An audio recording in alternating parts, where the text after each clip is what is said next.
Resident Evil, the final chapter. I find it hilarious when a movie that has so many sequels uses the final chapter as the subtitle. I remember when Jason had his final chapter and when Freddy had his final chapter too.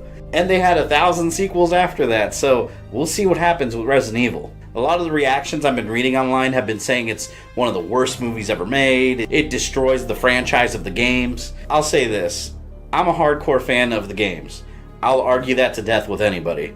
I've been there since the original back on the PlayStation 1, all the way through Resident Evil 7 that just came out. I love Resident Evil. So when I go to these movies, I kind of try to get that game mentality out of my head, because if you go into these movies thinking of the games, yeah, you're going to be extremely disappointed. They haven't been anything like the games since like the second one. After that, it's just all made up bullshit. So this review is going to have a couple spoilers, if you care. Although there's some story points in the movie that are kind of surprises, but nothing you don't really see coming from the very beginning of the movie. I think the way I'll handle this review is telling you what I liked and what I didn't like, because there's not a whole lot of real deep story content to talk about. I mean, it's pretty black and white in terms of what Alice needs to do in the movie.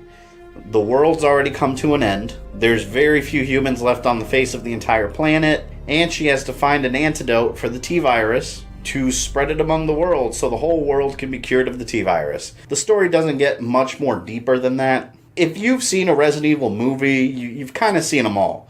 So if you go into this movie and you've watched the other ones, you know what to expect. I mean, it's going to be a solid action movie that just nitpicks things from the games and just throws them in there. So let's start off by talking about what I did like about the movie. The movie kept you engaged. I can't really say there were any boring parts. The whole movie was action-packed. I mean, from beginning to end, there was pretty much something always going on.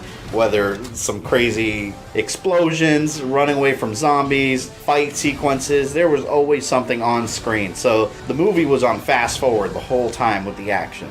I did like that because that's kind of what I come to expect with these movies. And also I felt that overall, it was a pretty satisfying conclusion to the saga that the movies have been building to. Maybe. The reason I say that is because the whole movie has to do with her finding an antidote that's going to cure the world. It's the final chapter. So this is what ends the T-virus, right? Well, by the end of the movie, the T-virus antidote is spreading across the winds of the earth because it's an airborne antidote. It was supposed to kill everything that was infected with the T-virus, including Alice herself, who's the main character. So, you know, you're thinking, okay, she's going to sacrifice herself like a hero, save the world, end of the saga. Thank you, Alice. Not really. She comes back to life at the end with a really, really lame explanation. And then the antidote's going to take a couple of years to spread across the earth. And she even says something at the end along the lines of, my fight's not over yet. So it's more like Resident Evil, the final chapter, ? This whole movie franchise has made money. And in Hollywood, money talks. So yeah, they're going to make another one. Just mark my words. It'll happen.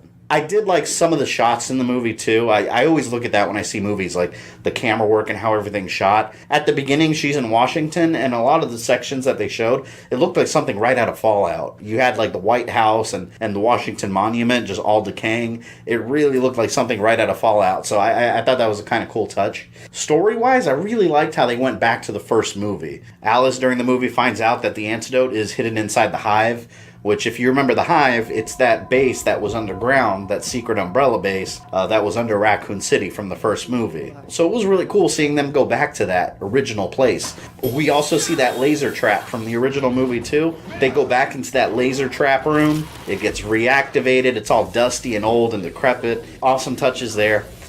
It was cool seeing Raccoon City again and seeing this giant crater in the ground. If you remember from Resident Evil Apocalypse, which was also taken from Resident Evil 3 Nemesis, Raccoon City basically got wiped off the face of the map. It was blown up by a nuclear bomb. The whole place was gone. And in the movie, when you see it, it's got this huge crater right in the middle, and all these buildings surrounding it where survivors are kind of hiding out on. So that was really cool, too. I did like getting glimpses of Raccoon City and seeing that big-ass crater. And when they go into the Hive in Raccoon City, you always get All the Resident Evil movies do this, and Paul Anderson, he's also done Alien versus Predator also. He always does things like this where the camera kind of zooms out and you get like a computer model of where they're located, and then it zooms in to where the characters are located on that digital map. They do this throughout the entire movie. The monsters were really cool too. In Resident Evil 5, you have these flying winged monsters that are in the air, because Alice, she's fighting one of these, and it's massive. It's this huge one that's just following her around, and she's having a hell of a time killing it. She goes through this craziness with a jeep and mines and explosions just to kill this thing. And I thought that was kind of funny, because in the games, this is just a regular ass enemy, and you could kill it with like 3 or 4 pistol shots. So that as a fan of the game, that was kind of amusing to me. You also see Cerberus again, which if you don't remember what that is, the dogs in Resident Evil. There's a pack of them in Raccoon City that Umbrella sends after all the survivors, and they look good in this movie. They're a lot chunkier, I noticed. They're more chunky, more muscular. They're in there too. I was kind of hoping for some other monsters that we've seen in the games that they haven't really explored in the movies yet. You know, where's the Neptune sharks? Where's the hunters? They also had a couple effective jump scares in this movie, which I was kind of surprised, because most of the time, I watch a lot of horror movies. Most of the time when there's jump scares, I just sit there.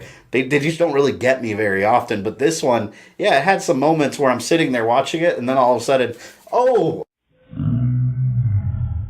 Having said all those good things about the movie, no, it wasn't a perfect movie. There were definitely a lot of things in the movie that I didn't like at all, actually. One of them being right at the very beginning of the movie. If you go back to the one that came before this one, Resident Evil Retribution, by the end of the movie, they go to Washington, D.C. You've got Wesker on the roof with Ada, with Leon, with Alice. They're all getting ready for this giant final battle, and then it zooms out and you see this horde of monsters. So you think you're going to see this big epic fight at the beginning? You don't. There is no explanation at all to what happened. You know, what happened to Leon, for example, with Ada? What happened to all these people that were there? It's just not explained.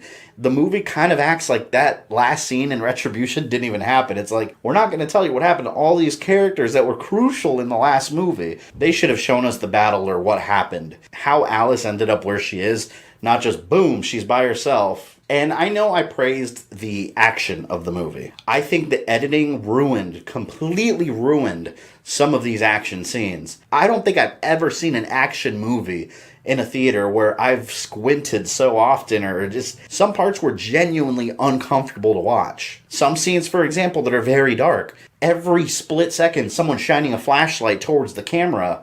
I'm in a dark theater. There's a flashlight shining in the camera every 2 seconds, so you're watching this movie and you're just like, oh my God, stop.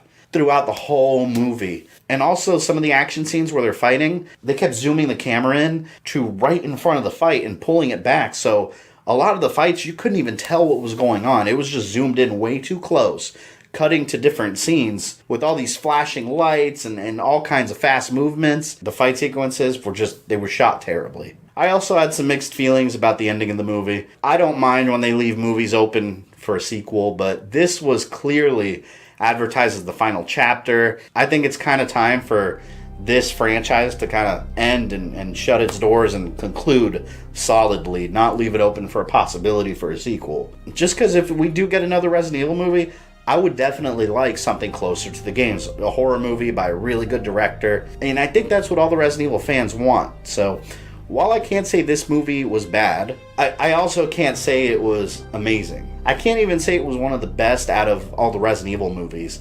I still think Apocalypse is my favorite just because, you know, we got Nemesis and the Raccoon City outbreak, so that's my favorite one out of all of them. I enjoyed it.